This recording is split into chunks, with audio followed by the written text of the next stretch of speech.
शायद पाकिस्तान आसानी से नहीं सुधरेगा क्योंकि उसने सीज फायर को 3 घंटे के अंदर ही तोड़ दिया। इससे साफ है कि वो भरोसे के लायक ही नहीं। भारतीय सेना ने पहले उसके आतंकी अड्डों को और फिर जिस तरह से उसके सैनिक ठिकानों को मटिया मैट किया, उससे वो असहाय दिखने लगा था। ये अच्छा हुआ कि भारत ने उसके प्रति कोई नरमी नहीं बरती, आगे भी नहीं दिखानी होगी।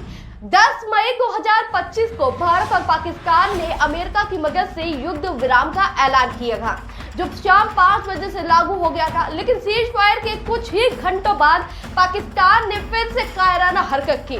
पाकिस्तान ने जम्मू कश्मीर के कई इलाकों में गोलीबारी और ड्रोन हमले शुरू कर दिए। विदेश सचिव विक्रम मिश्री ने 10 मई की रात 11 बजे प्रेस कॉन्फ्रेंस में कहा कि पाकिस्तान ने समझौते को तोड़ा है, हमारी सेना जवाब दे रही है। 2 मई को दोनों देशों के अधिकारी अगली रणनीति पर बात करेंगे। जम्मू कश्मीर के सीएम उमर अब्दुल्ला ने इसे धोखा बताया, लोगों से सतर्क रहने की अपील की। युद्ध खत्म होने की घोषणा भले ही अमेरिकी राष्ट्रपति ने की हो, लेकिन ये भारत का कठोर रवैया था जिससे पाकिस्तान सही रास्ते पर आया। पाकिस्तान को भारत के हाथों जो तबाही और शर्मिंदगी झेलनी पड़ी, उसके लिए वो और खासकर उसकी सेना जिम्मेदार है। कुछ दिनों पहले पाकिस्तानी सेना अध्यक्ष जनरल असीम मुनीर ने जो कहा था कि हम हिंदुओं से हर मामले से अलग हैं और कश्मीर हमारे गले की नस है, तब उसकी विकृत और जिहादी मानसिकता सामने आ चुकी है।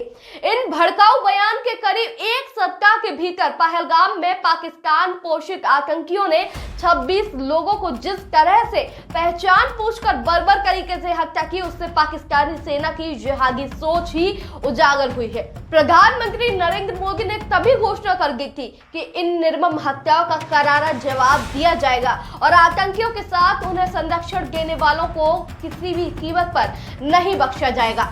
इसी के साथ 15 दिन के भीतर ही भारतीय सेना ने ऑपरेशन सिंदूर के जरिए पाकिस्तान के 9 आतंकी अड्डों को निशाना बनाकर प्रधानमंत्री के संकल्प को पूरा दिखाया।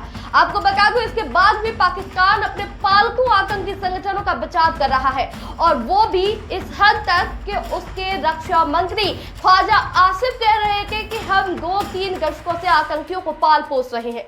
ऐसी ही बात बिलावल भुट्टो ने कही थी।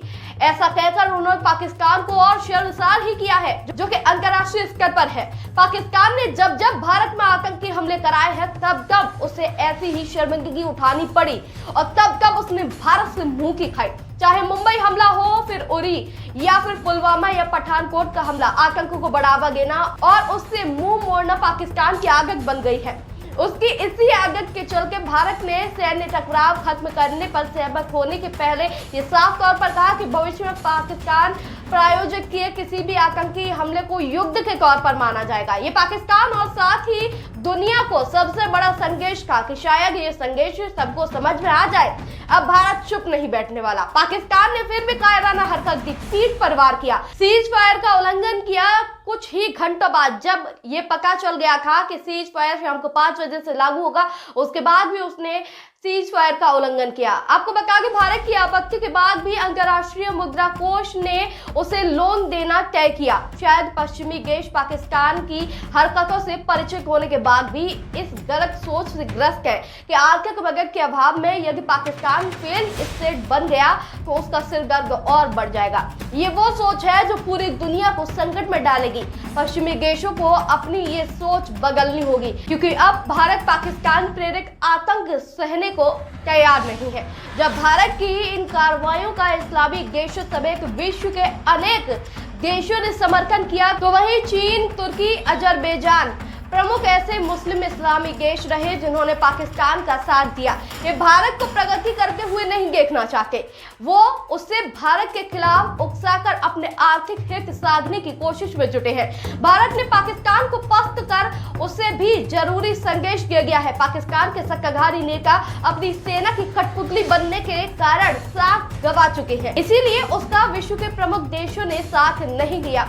इससे भी और अधिक हौसला पस्त हुआ, लेकिन शायद धोखेबाजी की उसकी आदत इतनी जल्दी नहीं छूटेगी। जल्द ही कोई ना कोई बड़ा कदम उठाने की आज जरूरत है। दोस्तों, इस मुद्दे पर आप क्या विचार करते हैं, कमेंट करके बताइएगा। साथ ही अगर आपको हमारी वीडियो अच्छी लगी हो तो हमारे चैनल को लाइक, शेयर और सब्सक्राइब करना ना भूलें। नमस्कार।